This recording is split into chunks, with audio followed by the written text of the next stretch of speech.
Hello, in this quiz, we're going to be making an assessment using ELMs' quiz, where a student uploads a file with his work or the answers, in other words, the answers to whatever question that you want. My name is Sue Mazzullo. My email address is shimiak@umd.edu. If you have any questions whatsoever, please feel free to email me and we can Zoom, or I can answer questions through emails and help in any way that I can. So we're going to talk about creating the quiz, making settings for the quiz, creating a question so that the students can upload a file with their work or answers on those questions, creating a question by uploading a file, you uploading a file, and how to make that file unviewable to the student until the time to take the assessment. Or you could just type in the question. Then saving the quiz and making sure all is well by using Student View and ELMs. So you go to Quizzes and ELMs, you'll say Add a Quiz. When you are in the quiz where you can edit it, you want to give it a name. So we're going to say Example Assessment. So Example Assessment. Once you do that, in here, please make sure that you upload the file by this amount of time, or whatever directions you want to put, you can put in here. What type you want it to be graded. Which place are you going to put it? Well, wherever your assessment is going to be, I'll call this a mini tab assignment. If you want to do a time limit, you can make a time limit.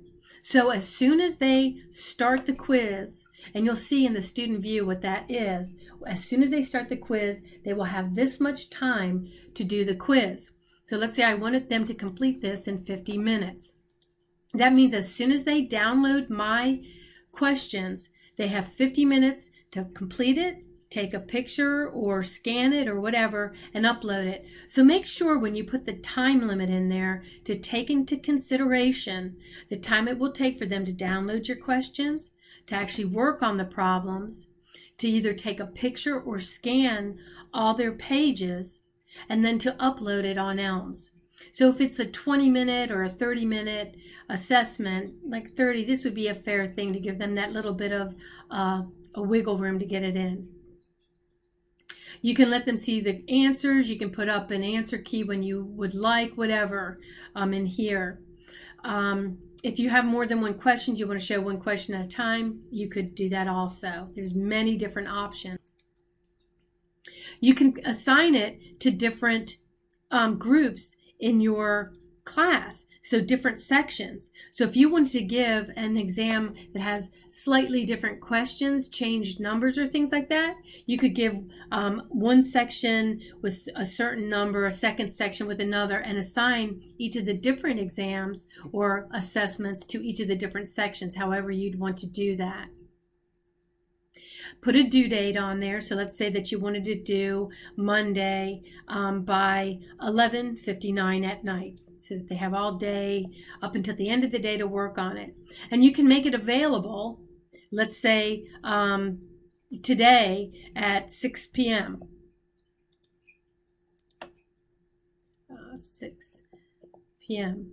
So now they can see it, and now they have up until Monday by 11:59 to complete it. The next thing that you're going to want to do is go up and now do your question or questions. You have to make a new question. When you make the new question, you can give it a name. And I'll call it mini tab 1, okay? Now, if it was something where I was actually writing in the question and I wanted it multiple choice, true, false, I could do that. But I want to do a file upload. I want to see my students' work. So that means the students will have to upload a file. And you can make it as many points as you want your quiz to have.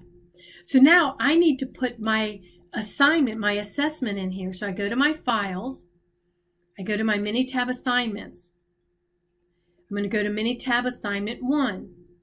And in mini tab assignment 1, I have the actual assignment in here and the data. So I'm going to say, okay, I want to put my assignment in here.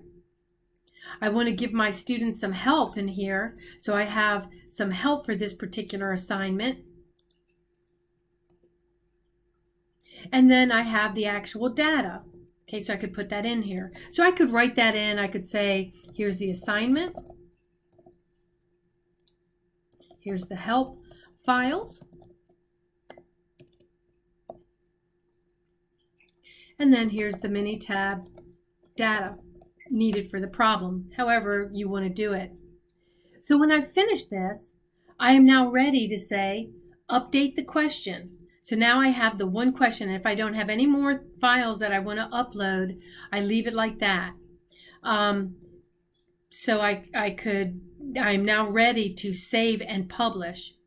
If you want to add time for people that have accommodations, you have to save and publish first, because in order to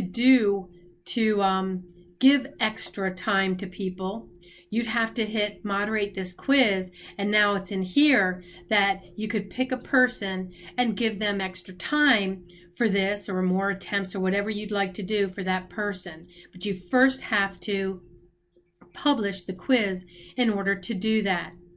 Now the next thing I want to do is, did everything go in well? Now if I want to see what the students will see, if I look here, I have it available at 6 p.m. and I made it today, but right now it's not 6 p.m. So what the students would see right now is this. They would go to their assessment. They could either get through it by looking, well, I have my quizzes, so they have to go down their homepage, because this is all the things that are due and what they should have done day by day. So here's today. They'd go into this assessment and they go, oh, good, I'm going to start this. And they'll see, oh, it's not available till 6 p.m. So they'll come back at 6 p.m. to start it. But we want to see what the students view. So let's make the quiz available now so we can see it. So I leave the students view. I go back into here and I edit, and now I'm going to make it available now. So I'm going to get rid of that. So we're going to make it available before this time. I'm going to make it available at 3 today. So now they should be able to see it. So I go to the home page, student view. Now I'm going to go down to today's date, go to the assessment. So the students are going to see this. And as soon as they hit the take the quiz, they got to get moving. So they're going to hit take the quiz. It's going to bring them to the quiz. Now, they're going to download all these things, do their project, make sure that they have saved it somewhere on their computer, and it's here that they can choose a file on their computer and upload their file. And then they submit the quiz, and then they're done. Okay, so let's leave that. So that's how you would do that. Now the one thing that I haven't done is I haven't shown how do you make it so they can't go into the files and look at the test beforehand. Well, in my class, I actually made that all the files they couldn't see. Okay, I made them not visible. But if you don't want to do that and you want to make your files visible to some of the students, that's fine. Like some of your help files for them to see, you keep it like that. But if you want your assessments to be to where the students can't see them, you would click on to this right here. And in here, you can manage access. When managing the access, you can either publish it so that they always see it, or it's only available to the student with a link to a quiz, a link to an assessment, or something like that. So you want to make it only available to a student with a link. Update it, and that's what these are, that they can only see these things when I put it through a link for them to see. So when you have that, they won't be able to see any of your assessments, so you can put all your tests and quizzes on ELMs without your student seeing anything, and it can only be accessed through a link that you make for them to see it. Well, I hope that this has been helpful, and if you have any questions, like I said, please do not hesitate at all to email me. And again, my email address is sshimiak@umd.edu. Please email me with any questions. And again, I'm Sue Mazzullo. Thanks so much for watching.